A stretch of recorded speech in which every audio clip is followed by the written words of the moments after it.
మీ ఊరికి ఎమ్మెల్యే గారు వచ్చిండనుకో, ఊరికి ఏమేం కావాలి, ఏమేం పనులు పెండింగ్లు ఉన్నాయి, రోడ్ల పరిస్థితి ఏంది, ఈ స్కూల్ కథ ఏంది, పింఛన్లు, రేషన్ కార్డులు, ఇట్లా ఎవ్వరికి ఏ తిప్పలు ఉంటే అవి చెప్పుకుంటారు. పనులు చేస్తానికే వత్తిని, ఏమేం కావాలనో అన్ని చేపిద్దాం, మీరేం రంది పడకుర్రి అని టాటా చెప్పి వెళ్ళిపోతాడు. ఆ టెన్క ఏమైతుందో అందరికి ఎరుకున్న ముచ్చటే. కానీ ఓ లీడర్ సార్ ఏం చేసిండంటే, కొత్త చెప్పులు వేసుకున్నాం ఫ్రెండ్స్, ఎట్లున్నాయో కామెంట్ చేయుర్రి అన్నట్టుగానే నవ్వుకుంటా ఎంత ముద్దుగా ఫోజులు ఇస్తుర్రో కదా. ఒక్కొక్కలది చిన్న సంబురం కాదు పో. వీళ్ళంతా ఆంధ్రల అల్లూరి సీతారామరాజు జిల్లాల ఆదివాసీలు. మొన్న చిన్న సీఎం పవన్ కళ్యాణ్ సార్ వస్తే చాలా మంది ఉత్తకాళ్లతోటే ఆగుపడ్డారట.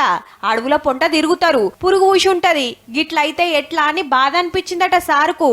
అసలు ఎందరున్నారు, ఎవరికి ఏ నెంబర్ సైజ్ వస్తుందో మొత్తం వివరాలు పంపాలని ఆఫీసర్లకు ఆర్డరేస్తే వాళ్ళు కాగితం పంపుడే ఆల్చం 345 మందికి చెప్పుల జోళ్లు పంపిండు పవన్ సారు.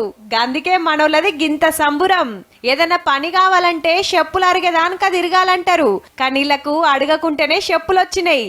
ఈడికే ఒడిపియకుండా ఏమేం సవలతులు కావాలనో గవన్నీ చేపిసారు. దినాంని పేరు తలుచుకుంటారు గాని.